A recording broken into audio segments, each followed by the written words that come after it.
La Russie a réussi son pari en termes d'organisation du Mondial 2018. Il n'y a pas eu d'incident majeur, les infrastructures et les réseaux de transport ont répondu aux exigences de l'événement. Si son image a changé dans le regard porté sur elle par les médias internationaux, le gain sur le plan diplomatique est faible. Il n'y a pas que la France qui se targue d'une victoire à la Coupe du Monde. La Russie aussi. Vladimir Poutine s'est d'ailleurs déclaré dimanche fier d'avoir réussi, dans tous ses aspects, l'organisation du mondial. Jean de Glignasti, directeur de recherche à l'IRIS, spécialiste des questions russes, analyse ce succès et les retombées que pourrait en tirer le pays. En quoi l'organisation de la Coupe du Monde par la Russie a-t-elle été une réussite? Tout d'abord, l'organisation matérielle de l'événement a été efficace et astucieuse. Des infrastructures sportives ont été créées dans 11 villes hôtes qui en avaient besoin et qui en tireront avantage après le mondial.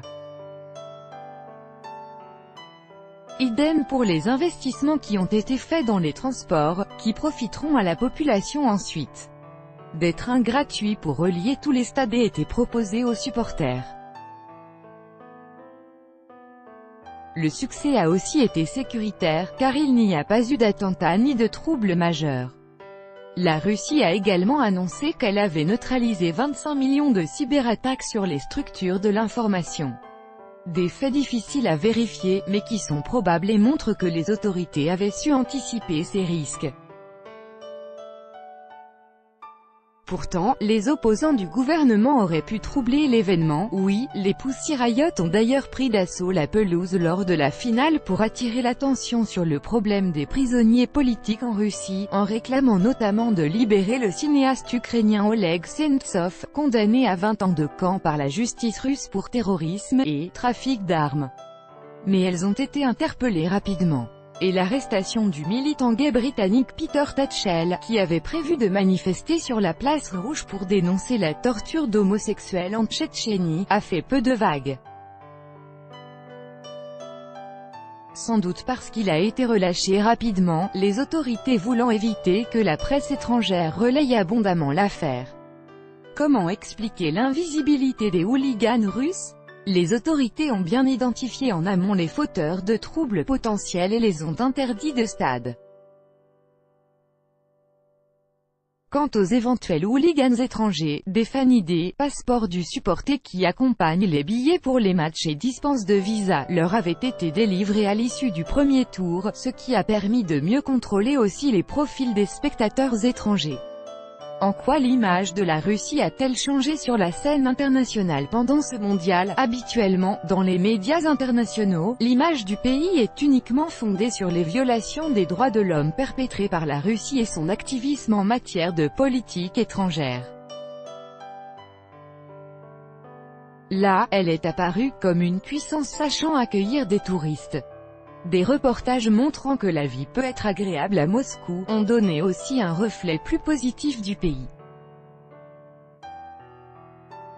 Pourquoi Vladimir Poutine, qui sort gagnant de cet épisode, ne s'est-il pas plus montré dans les stades pour en tirer davantage de bénéfices? Car il veut garder une position dominante, jouer le rôle d'arbitre de la nation et a laissé son Premier ministre en première ligne. Ce mondial peut-il durablement changer les relations diplomatiques entre Poutine et ses homologues? Je ne le crois pas. Cela peut au mieux désarmer certaines préventions idéologiques à l'égard du pays. Mais la diplomatie est fondée sur les intérêts propres de chaque pays. Ce n'est pas une question d'image. Les dissensions sont telles entre Trump et Poutine que leurs relations bilatérales ne changeront pas avec ce mondial. D'une part parce que les Américains, exclus du mondial, ne l'ont pas suivi pour leur écrasante majorité. D'autre part, parce qu'ils éprouvent du moins dans le Deep State une profonde méfiance à l'égard de la Russie. Quant à Macron et Poutine, s'ils se sont parlé 2 heures le jour de la finale, leur dialogue avait déjà été noué lors de la visite de Poutine à Versailles et de celle de Macron à Saint-Pétersbourg. Cela ne changera pas grand-chose sur le plan diplomatique. Et concernant la politique intérieure du pays, ce succès de Poutine peut-il faire évoluer la situation? La population russe est fière de l'organisation de son mondial et des résultats de son équipe de foot. Elle a l'impression que la Russie est un peu plus considérée comme un pays normalisé.